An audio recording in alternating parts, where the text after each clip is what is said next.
Song Talk Radio with Michael, Neil, Phil, and the gang. Welcome to Song Talk Radio. This is a show with songwriters talking to other songwriters about the craft of songwriting. We share tips, tools, and techniques, and together we all become better at writing songs. I'm your host, Neil Modi, and with me are the Heatwave members of the Song Talk Radio Action Team. We have Fiery Phil. I'm sitting here sweaty and salty. You don't have air conditioning? And we have Melting Mike. I feel the melt. I was cycling around the city today, even though there was a heat warming, looking for a barber. Turns out they're in high demand, and you got to make an appointment. Tomorrow is my big day. I'm going to reach my weight loss goal by getting a haircut tomorrow. I made an appointment. That's it. Oh, man, you'll be a different person. I'll be a completely different person. We'll see. We'll see what happens. I'll still look the same, just not as scruffy. Nothing wrong with scruff. Please send your comments and questions to at Song Talk Radio on Twitter, Facebook, or Instagram, or feedback at songtalk.ca, and we'll share them on the show. And please visit us at songtalk.ca to find out how you can be a guest. Before we get to tonight's very exciting guest, I just have a little share I'd like to share with our listeners. With regard to the show we did a couple weeks ago about hit songs with unusual structures, I happened to upon a YouTube video for one of my favorite YouTubers, Dave Bennett Piano, on YouTube. And he was talking about the unusual structure of Elton John's Tiny Dancer and how Elton John waits 2.5 minutes before getting to the chorus, and how he actually pulls that off with different structures before he gets there. And it's a really good little song analysis. So we'll put a link to that in the show notes, and people can check it out on the website. It's a good little I'd like video. to check that out. That's an interesting point, because I always wonder now, if you could actually get away with that in today's music environment, where, people want the chorus almost right off the top. Yeah. It's such a different... that came out in the 70s, which was the golden age of radio. Yeah, and an album-oriented radio too. FM radio, plus long tracks. When you were listening to the AM, FM radio, you couldn't skip to the next track. No. Although you used to, we'd always flip around. That's what those buttons were for. You'd flip around to different stations till you could find something you liked. Yeah, true that. You could always switch the station. Yeah. We would do that a lot. So, I just had a little bit of music news for Torontonians. We are getting a new music venue, a 2,500 seat venue in the Beaches, where the old off-track betting used to be. Live Nation and Drake are partnering up for a soft seat, acoustically beautiful venue. Just trying to see when it's expected. It's been in works for 3 years, and it's expected to be completed in the coming months. Nice. So very nice. Just imagine if we actually had live music again. Now we have another place to have it. To play it. Since a lot of places have gone under, which is so sad. True. It's nice that it's in the East End, because in Toronto, for some reason, the West End seems to get a lot of stuff. And the East I End think that was industry. Yeah. There's a lot more industrial areas, so it's easier to find, space for that. The East End tends to be residential. That's where all the war housing was, and down in the industrial part of the East End is now all film studios. That's true, isn't it? There was always Danforth Music Hall, and that is true. Wasn't the warehouse back over on the east side somewhere? Anyway. The warehouse is down on the waterfront, or wasn't it? The Opera House was down in Queen. Yeah, Opera House is on Queen and Broadview area. Yeah, which will be so interesting to all the people listening internationally. Come to Toronto. It's a great place. It's just like New York, but without all the stuff. Yeah, it's only got half of the stuff. The shooting stuff? Yeah. That's true. Alrighty. And worse parking. Yeah. Well, let's not talk about that. Okay, all right, tonight. Enough baffle gab. Tonight, we're very pleased to have a guest from tomorrow morning. That's right. From all the way down under, from Queensland, Australia, we have Bradley McCaw. And here's just a little taste of his song, So Glad.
All right. Right. Welcome. Award-winning singer-songwriter Bradley McCaw has announced his debut album, Worried Minds, produced by guitar legend Louis Shelton, whose credits include performing or producing on records with the Jackson 5, Lionel Richie, Marvin Gaye, Whitney Houston, The Monkees, Neil Diamond, and Seals and Crofts, among others, and featuring bass by American legend Nathan East, who was featured on albums by Daft Punk, Michael Jackson, Eric Clapton, Phil Collins, and more. Bradley's sound is a mix of blue-eyed soul, Motown vibes, rock and roll energy, and catchy pop melodies. With lush arrangements of live strings, horns, and backing vocals, Bradley has recaptured a timeless and old-school sound for a modern way of life. Welcome to Song Talk Radio, Bradley. Wow, thank you very much. Thanks for having me, guys. It's a pleasure to be here talking with fellow songwriting nerds. This is just like a dream morning. I think we should do this every morning. Oh, absolutely. We'll talk about Tiny Dancer. We'll talk about the form. We'll talk about Chorus Led First in the Beatles time, and then we'll just ease on into Toronto venues. I love it. Yeah. This is a great way to start my morning. Well, I actually wanted to ask you something, because in your longer bio, you give a rather amazingly storied musical past. You did everything from classical singing, Broadway shows, a one-man cabaret. I'm just curious, like, is Bradley McCaw the singer-songwriter? Is this like, another chapter, or are we finally landed on something that you feel is home? It's a really good question, and to answer it, you kind of have to know the story, I guess. Like you're saying to people, it's that I did start when I fell in love with music quite late. So you can tell from my voice that I'm from Australia, the closest version of Canada. We're like your little brother, I think, the Australian Canada. We kind of have a lot of similarities, and then we both sort of look at America and go, well, we wish we were you, but we know we're not, but that's okay. That's okay. You're closer. And so I found 2 records on the same day, right, in my parents' CD collection. It was a musical theatre song by Anthony Wallow, who's kind of an Australian musical theatre legend, and then Billy Joel's Just the Way You Are. And I found those records on the very same day, played them kind of back to back in a sense. I mean, there was other songs on that Greatest Hits by Billy Joel, and there was other songs on this record, but I fell in love with both of them at the same time, and I have ever since kind of equally been in love with these 2 forms, and they have moved throughout my life like these beautiful rivers that I sort of just jumped on and rode down the way a little bit. And I think in some ways I've been waiting for the chance to be able to make the record, my first record, that I'd really been dreaming of, and I couldn't have before this time, because as we talked about off air, it's huge. It's kind of an insane thing to be not putting all these instruments out of a computer in the modern age. And I think it's coming at a perfect time. So I guess to answer your question, it is who I am. I just had to sort of go through the other stuff to get here to be able to make the record and make the music that I've always wanted to. Right on. How did you because the track has a lot of, definitely some hints to Motown with the horn arrangements. Who did the arrangements? So Louis did the horn arrangements and the string arrangements. Oh, so right. Louis Shelton. It was such an interesting process with this song, because obviously I wrote it on an acoustic guitar. I don't know how deep you want to get into kind of form stuff now, but at the time it was kind of, I was like, this is boring. This is a boring song. This is really, nothing goes on. I mean, the chorus, so glad that you came in, and I was like, this is nothing. And then, we took it to the guys in the studio and we laid it down. I was like, actually, this feels kind of good. And it felt totally different.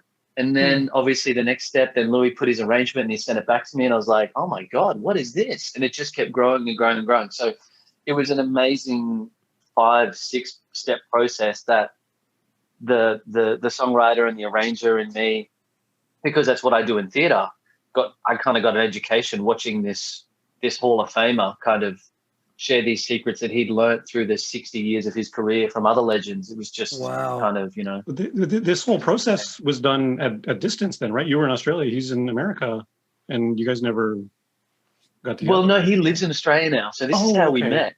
So he lives on the Gold Coast. That's public knowledge.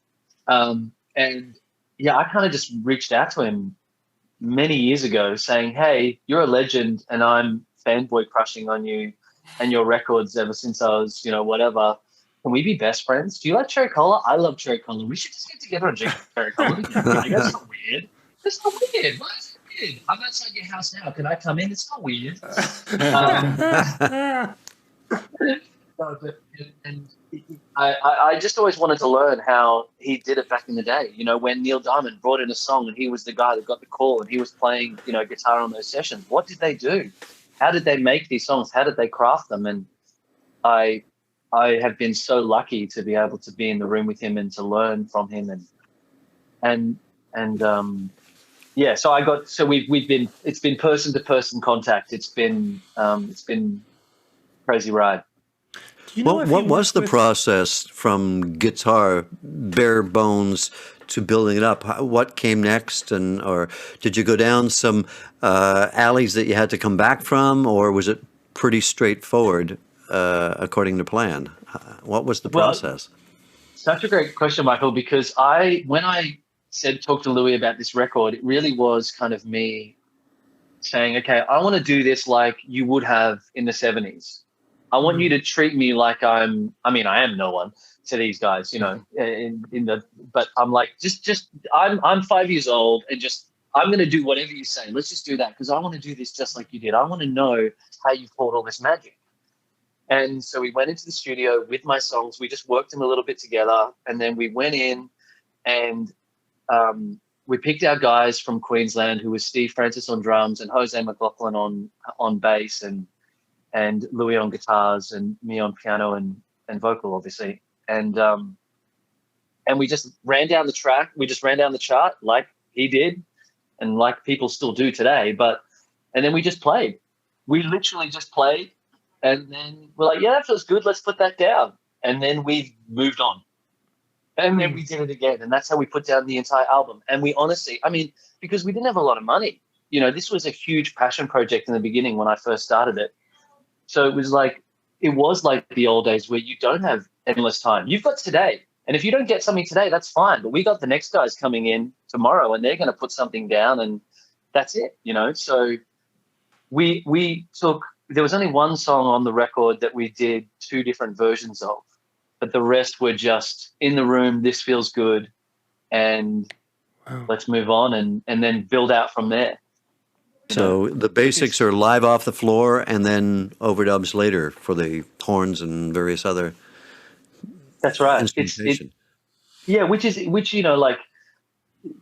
Which is exactly how Tiny Dancer would have been done, just to keep harking back to that. This is the biggest thing I wanted to learn through this process for me was, it's 3 guys, it's a rhythm section, it's a great song, obviously, and then it's a piano groove and then everyone else spinning around that, and the groove moves with all that other stuff. But it's then this pitch, this core little essence of a song that then is a great take, and then, okay, BVs on top of that or session vocals or whatever, and then arranger, can you chuck something on top of that and builds out? And that's just the way it always was, I think that's just a broad sort of statement, and that's been the most fun thing about this process for me is you just never know what you're going to get with a song, and that's why there is magic in them. That's why the songs that we love are little bits of kind of heaven. I'm not talking about my music in that way. We did the process, and I'm not at all putting myself in Tiny Dancer. I want to make that really clear, but it's like it's that these guys didn't know what they were making. They honestly didn't. And then they come to the end. It's like, we got this amazing song. Cool. Wow, that's good. And that's like life. And I'm such a walking cliche because I love music this much. But it's the coolest thing. Isn't that cool? That's so cool, right? That's a great way of doing it. When you have the right producer working with you, they can just bring a life to it that you never could have conceived of, What's so amazing? It's just, yeah. And what's so amazing when you find out about the Wrecking Crew or, the guys who did stuff in Motown, they would be doing like 3-4 songs a day. Like they'd come in, they'd do like 1 or 2 takes. Okay, 1 or 2 takes, another song. And that's why they were so good, because all they did was just do new songs constantly for like 50 hours a week. And then they play like jazz gigs at night. But it's magic. And it's a difficult thing to do these days, and it's, you know, good on you that you were able to do it, because it's a lot of people would go, well, I don't even know how we would do that. You have to get a big studio, and you know, Or do it digitally, like you're saying. yeah. Yeah, and there's nothing wrong with digital, I guess, but it does kind of. I think there's something about the proudest thing I feel about the record and So Glad is that it feels like real people. You know, it's not perfect. Nothing is ever perfect. There's humanness in it, and that's kind of, I think, where the magic is, I guess. If anyone feels like there is magic in it, that's where it sort of lives. So yeah, I'm stoked that I got to make this, and pinch myself every day that you know, the guys that played on this record are the guys that I've idolized ever since I've loved music. Can we just can we rewind a little bit to the beginning? You and your guitar. So Okay, can you just sorry, talk a little bit totally about didn't where answer the the song question. itself actually came from? Like, what was the how did it start out? I think it was one of the writing exercises. I'm a big write every day guy, and I write really quickly, and I write a lot of songs. So I know there's two different types of writers, I guess. There's the guy that writes one song every month, and it's like this perfect song. And there's the other guy that writes 50 songs a month, and he only finishes 4 of them. I'm that guy. And this was one of the ones that I didn't finish, really. And what inspired it, I guess, was, I don't know, I think it was just I couldn't tell you. I couldn't tell you. But I pictured this kind of wedding or something, and 2 people meeting each other, and kind of they'd had a checkered history together, or they kind of had some regret, and lyrically that was kind of the genesis for the song. And So it yeah, started with the all. lyrics, or did it start with music? What was the Well, first bit? I'm always writing at the same time. I'm always kind of trying to. I think it comes from the melody for me. If I find a melody and kind of some kind of shape around that. So if I had the guitar be "Ma on a crowded door, and I one down, and there's 17 more. They were in love until they weren't," and then just kind of grow out from there. That kind of Yeah. kid writing a nursery rhyme kind of thing, and having to make it more and more legitimate. Yeah, that's When you kind do of, that, do you actually like write stuff down or record stuff on your phone or whatever as you're doing it, and then go over it over again, or you just sort of sit there and go over it again and again? it's funny, isn't it? Yeah. What do you guys do?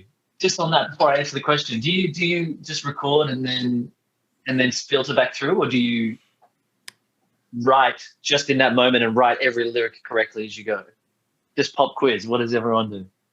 Lately, I've been writing lyrics first, a draft of lyrics, then I'll sit down at my piano, and then I'll try hash out some chords and some melodies, and I'll print out the lyrics and start scratching stuff out that doesn't work and rewriting with a pen, and then that's my refinement.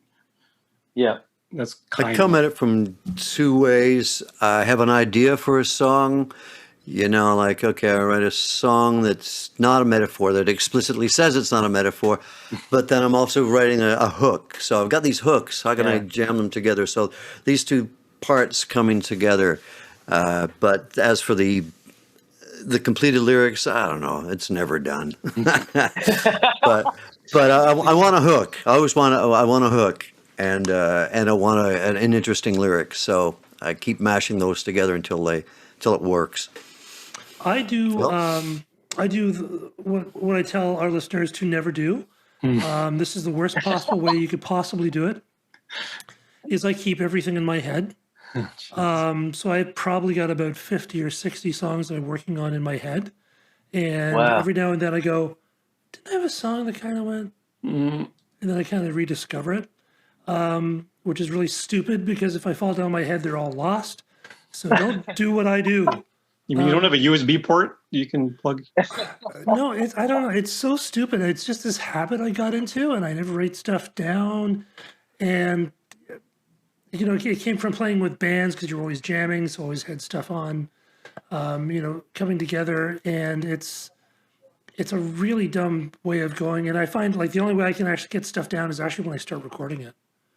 But Yeah, I'm really bad that way. And lyrics are really slow for me. So I usually have like a verse and a chorus, and then I come back 2 years later and try to get the other stuff working, which is so again, do not do what I do. This is a terrible way of doing it. It's so funny because everyone's got their process. And I remember talking to Hugh Lunn, who's a successful Australian novelist that writes very Australian kind of material. So he's very well known here. And he was asking me how I wrote songs. And I was like, I don't really know. He was trying to really understand where they came from, I guess, this whole kind of muse thing. Mhm. And I was like, I don't know. And then he completely sort of steamrolled his own question by saying, well, that's good. You don't want to know because as soon as you know, you might lose the power. You might be looking too much into the sun. Mhm. So I think for me, I do a mix of everything you guys do. Yeah. And I kind of immediately, I'm just trying to catch some sort of inspiration that is kind of, because that's where the song for me starts. Because, you know, the concept has to match with some sort of hook, which has to match with some sort of story. And if you kind of get that little seed at the start that's enough and you know it, then I think eventually it'll grow into something. Mhm.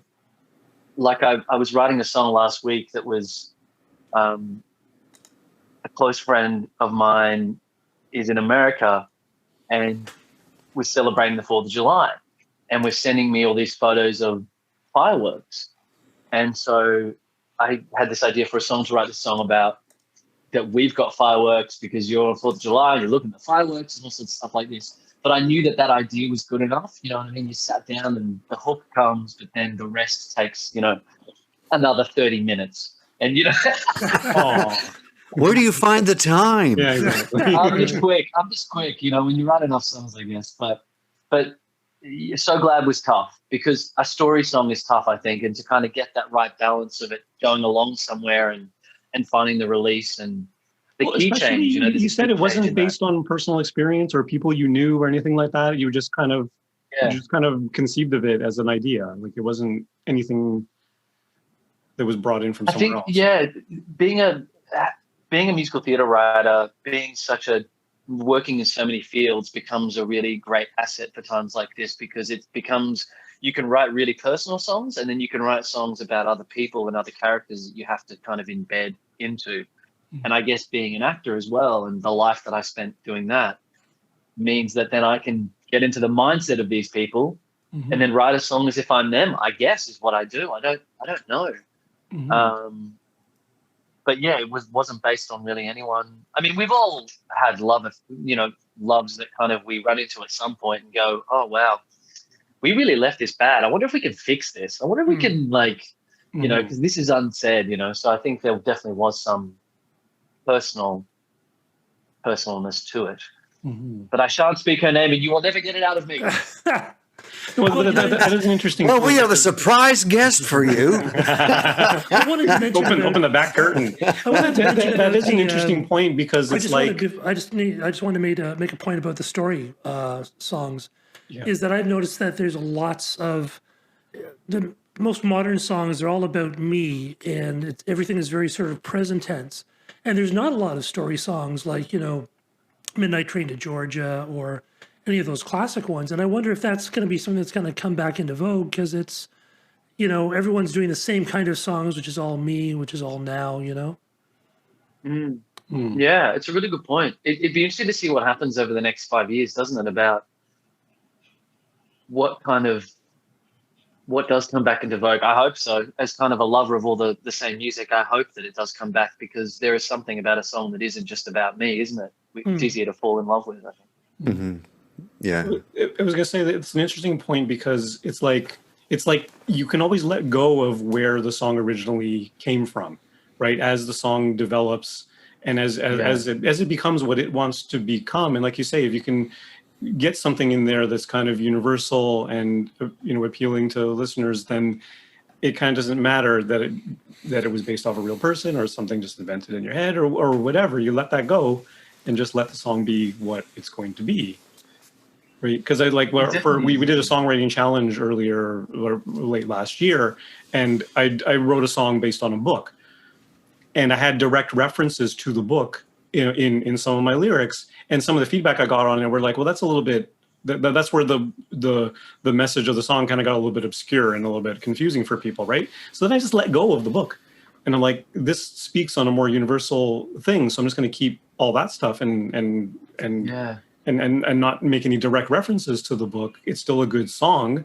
It doesn't matter now that it was inspired by or whatever it came from, but it just ended up. It makes copyright a lot easier if you say that too. Yeah. As long as I'm quoting verbatim. Do you find that you do a lot of moving around keys when you write, or do you sort of? I guess you sort of know your keys so well now.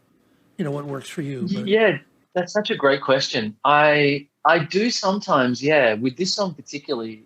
One of the things that I find really interesting about this song, and I think listeners of songwriting may find curious, is that the song does change key into the chorus. And that's because the song was so simple. It needed a little shift to kind of keep this interest going, because otherwise if it stayed in the same key and then the so glad, it was just too kind of, all right, that's cool. What did it? But what it gave us also, sorry to interrupt, but it gave this kind of thing, and then finally at the end of the tune, so it starts in C, it goes into A, it goes back to C for the verse, and it then goes to A again for the chorus, and then it sort of moves between C and A for the bridge by going to F, G, A, so it's like F, G, A, depending on however you want to think about that as like harmony and things like that, but then it stays in A for the end. So what it gave us melodically and harmonically was a release into the end of the story, because it stopped this kind of seesaw feeling that was actually reflecting their relationship. And I didn't realize till kind of people were really digging the song and sending me messages going, whatever. I love this bit, where it's like at the end and everybody dances or whatever. So just on the question of key, it can actually sometimes be a little superpower as well, which I don't imagine too many songs today about going to the club are probably going to be trying to move the key too much. It's a bit offsetting. But I mean, you're talking about songs that don't do personas and everything's about I. You're saying, Phil, but modulations in pop music these days, nah. So was it? So the song's in. Did you say it's in C? C major? Major? It starts in C from memory. Yeah, and then goes to A for the A major. Because A would be for A major. A normally would be the minor, because that would be the relative minor, but it's a major. Yeah. And there's this bit at the end of the chorus that I had the verse that I had to find, which was the tricky thing, was to find a way to move it into A naturally, because I knew that the So Glad was better in A, but I knew the verse set better in C. And so you'll hear, if you listen to the song again, you'll hear that there's this push where it goes to a D on E. So harmonically it's like C to F, C to F, F, F, F, G, but then the second time through the verse, C, F, I think it sits on F or G, I can't remember without playing it, and then goes to D with the E bass, and it just pushes it up to A. And it works really nice. It doesn't stand out too much. Like I think because you do that little pivot chord in between, it sort of softens the gap, right? And then Louis put that beautiful like boo-da-doo-ba-doo-da-doo on the strings and horns that move through it. And it's like, you hear that and it's just like, oh my God, like that's how I planned it. I planned it to go exactly like that. That's what you heard in your head, like right? he read your mind. It's like he picked the genius out of my mind and put it into his. So that's the key to a good producer, that someone who can take the genius out of you. That you can claim all their credit. That's just how it goes, and I'm comfortable with that. Well, why don't we take a listen to the listen to the whole thing. So it starts off in C. Pay attention to when it goes to A, and follow along at home.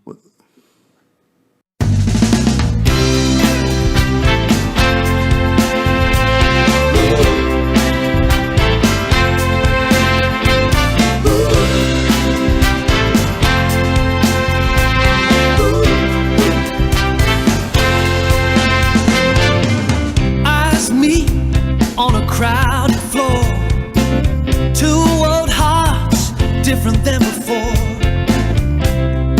They were in love so long ago. He leans in and he whispers, well,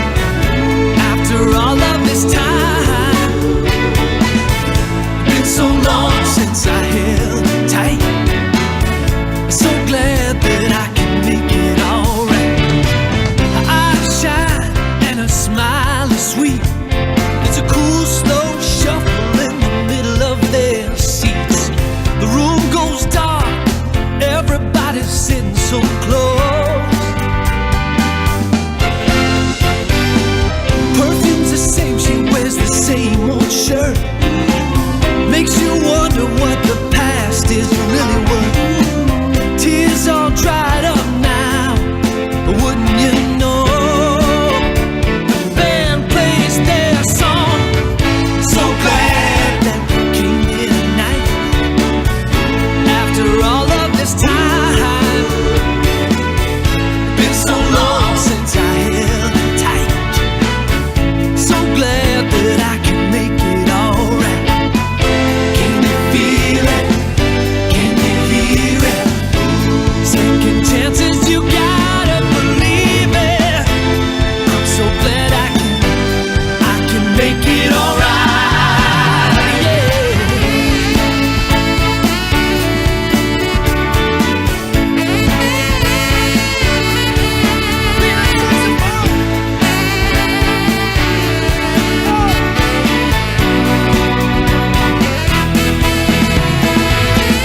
Midnight's creeping in and soon they'll shut us down.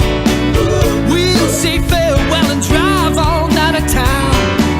He asked for her hand, they go to dance. They hold each other close, so everybody here understands. So glad that we came here tonight. After all of this time, been so long since I held you tight. So glad that I can make it alright. So glad that I can make it alright. I'm so glad. So glad that I can make it alright. I'm so glad. So glad that I can make it alright. I'm so glad. So glad that I can make it. I'm so glad. I'm so glad. I'm so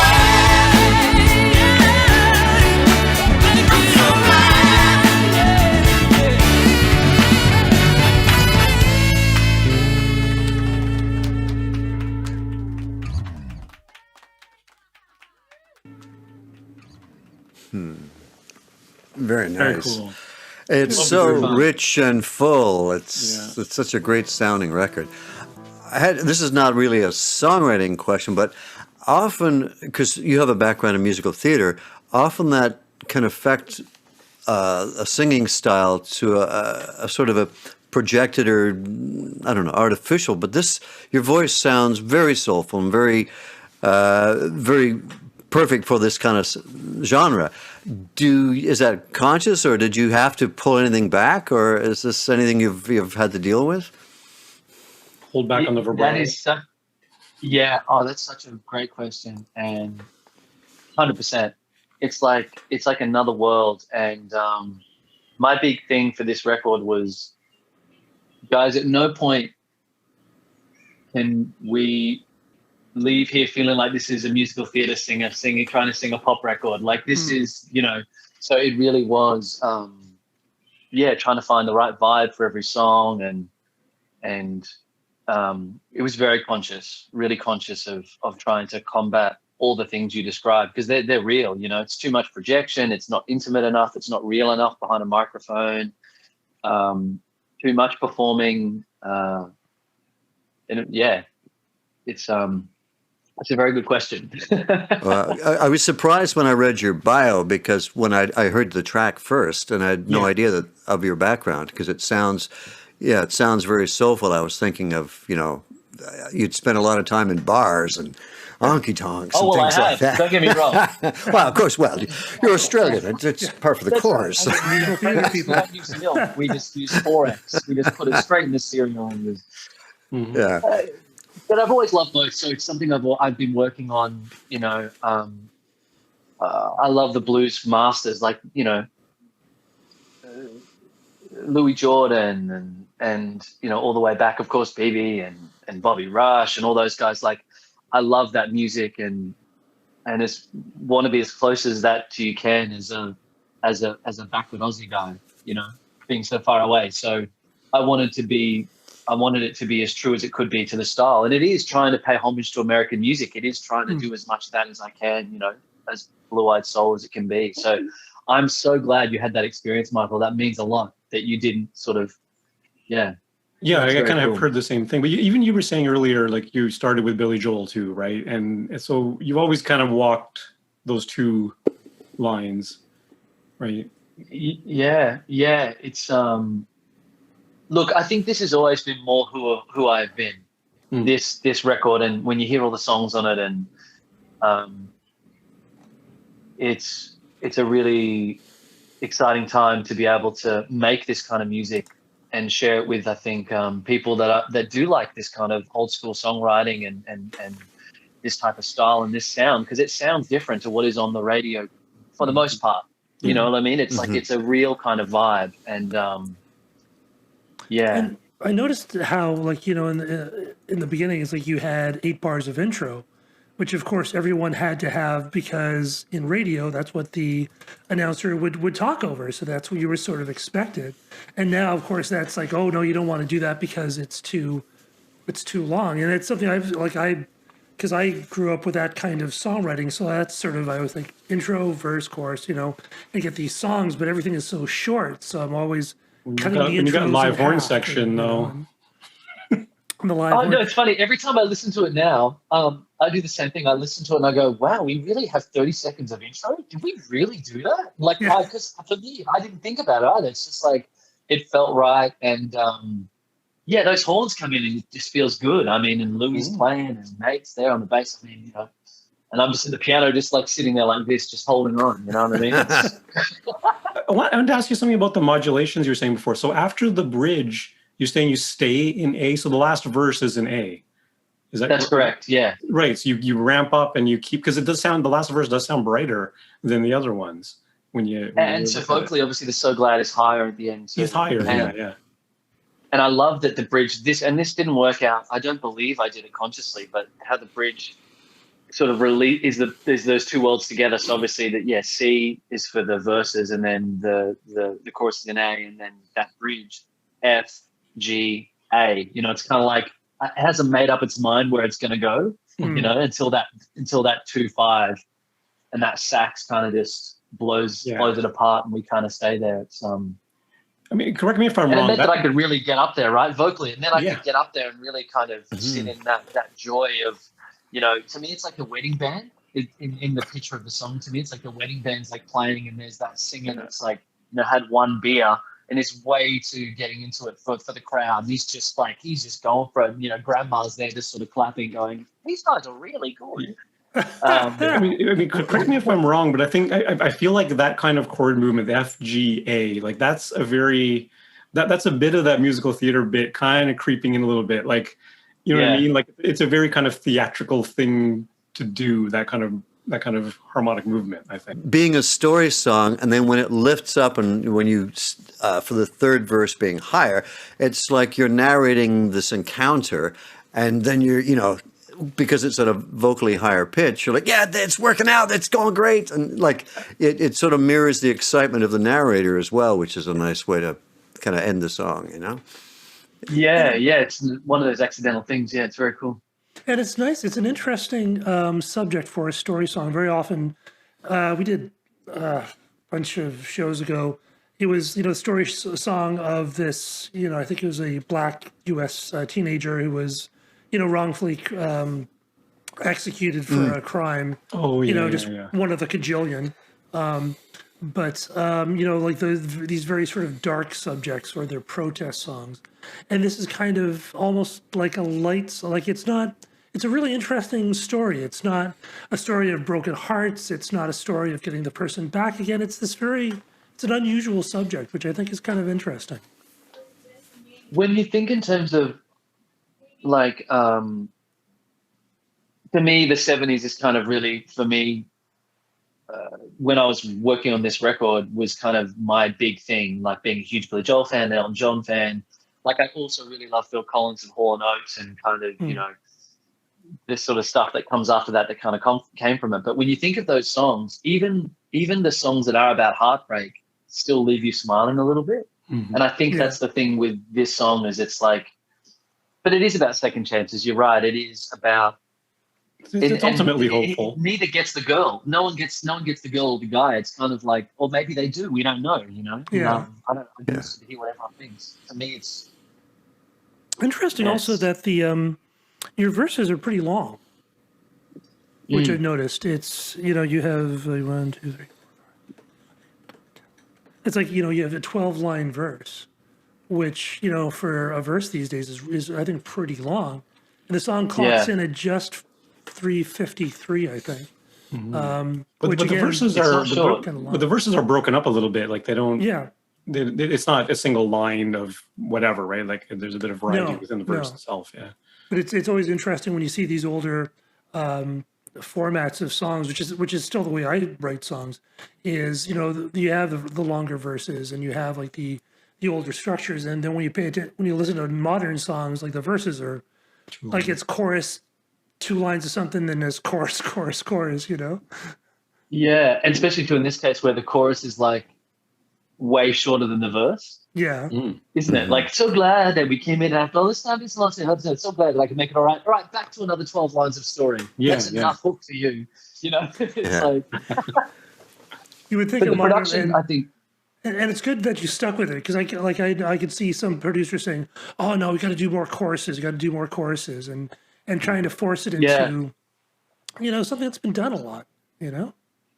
well, each song is its own song, isn't it? I mean, to Yeah. go back to Tiny Dancer, it's the same thing. It's like that song works because it is the song it is. And without that 2.5 minutes before that big Tony Dancer, we wouldn't kind of be ready for it, you know, or we wouldn't want it as much as we do. So, you know, sometimes a bit of song foreplay goes a long way. And I think we're forgetting that, just trying to get to the end result too quickly for everyone's ears. I think that's the lesson here for today. Yeah. Yeah, and of course I mean it's kind of cynical, but the driver these days is that if someone skips the song within the first 30 seconds, it doesn't count as a play on Spotify. Yeah. Right. So for me, they're just going to want to hear the first lyric. That's really it. If you want to hear the first lyric, you'll get through the first 30 seconds. So to me, I've built in kind of. That's true, actually. Yeah. What's this? I'm kidding. You know, you might start a trend of like intros getting longer and longer and longer. You know? Yeah. Yeah, I think that I'd like goes. to see To, that I think that happen. goes to Stairway. I don't think anyone, you know, that's. Yes. So this time, how many songs did you record in this session? So we did 10. There's 10 tracks on the record, and so glad was the first one. There's another song out now, You Ain't Fallen, and probably by the time that the podcast comes out, the next one, I Want You Back, will be probably out. So we're slow releasing tracks leading into the album in Oh, okay. When's the actual October, album November. release? Late October, early November. October. Okay. Yeah. And are you doing videos for each of the singles or for the entire album? What's the plan? we've got a video for one of the later tracks, the lead track, Worried Minds. But at the moment, we're still working it out. I mean, this is old school music, and we've got to work out what we're still kind of working out the way to market this. If I can be frank, you know, Yeah. if we talk about it, because it's a strange time to be trying to do something that is so unabashedly just what it is. Like, I really just was like, this is the thing. This is me. This is the record I've always wanted to make, and this is what I do, and this is what I want to do in terms of my work. So we just got to work out how to find people, and talking to you guys is part of that. Is sharing it with people that maybe want to be a part of the old school revolution. I'm there. So there's I think there's people who are listening to it, and they're listening to your process, and they go, okay, that's really cool.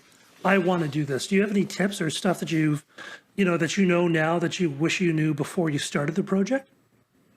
In terms of making Well, this sort of kind of things music, like, you know, or like the arrangements, or gee, I wish I knew, you know, I wish I called this person before I started, or.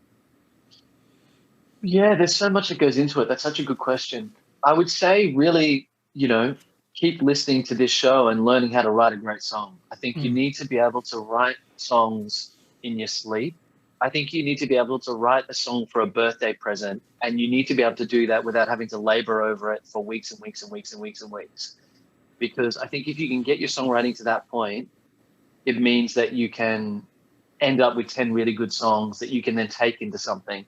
And I mean, that is if you want to if this is a professional enterprise, you know, that's kind of, I think, the place you need to get to. So for me, I reckon I've probably written 10,000 songs so far, like something like that. I've really done my time in regards to that.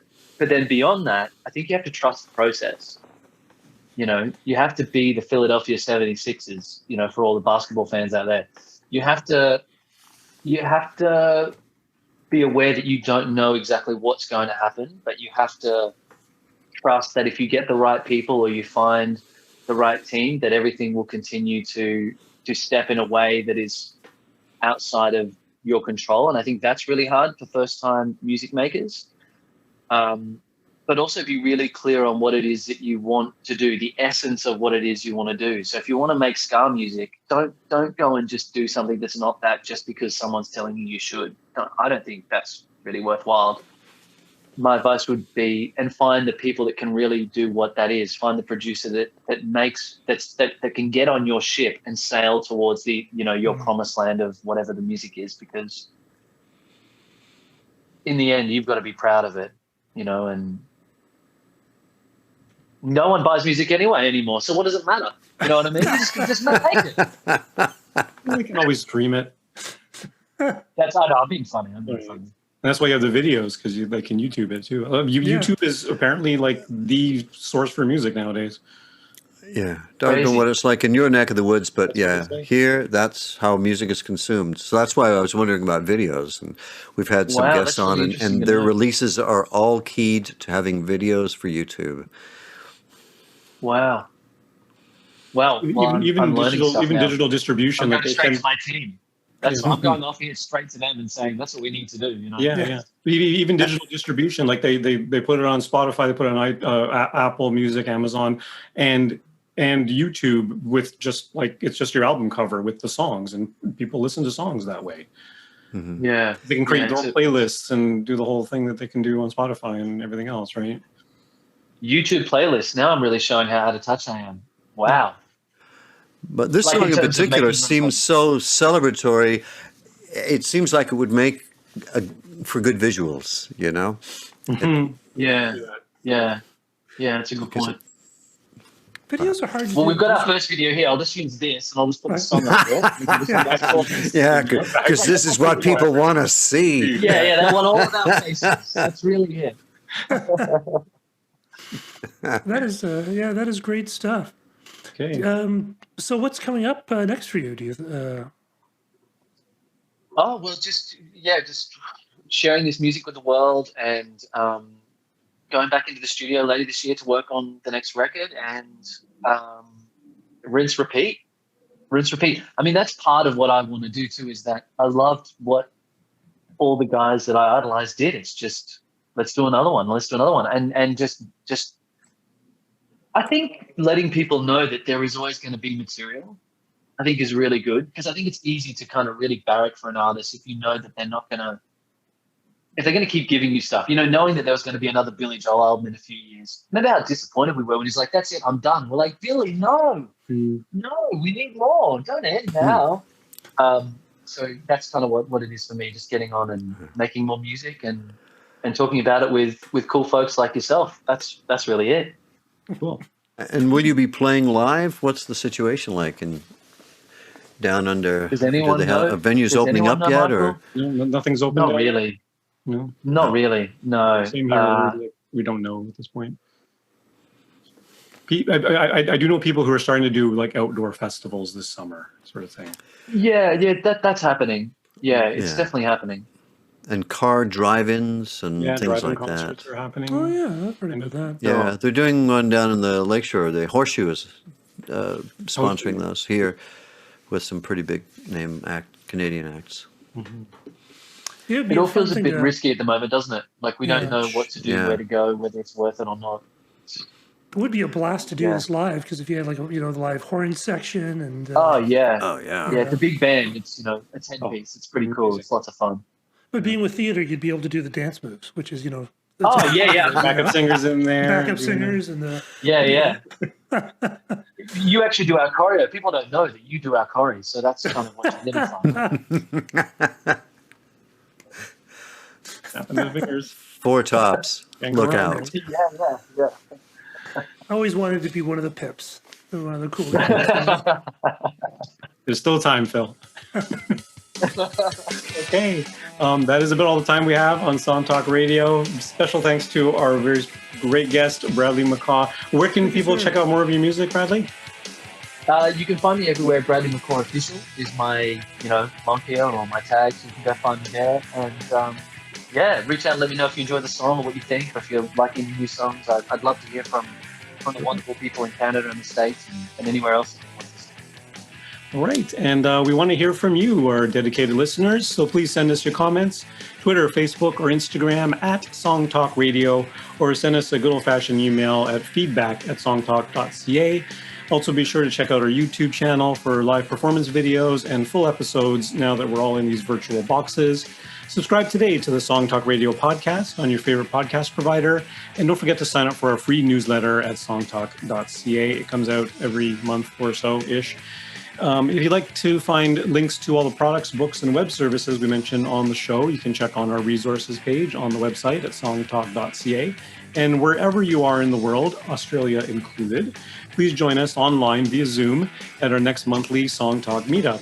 It's free to join on meetup.com and free to attend the meetup. Stop by songtalk.ca for a link.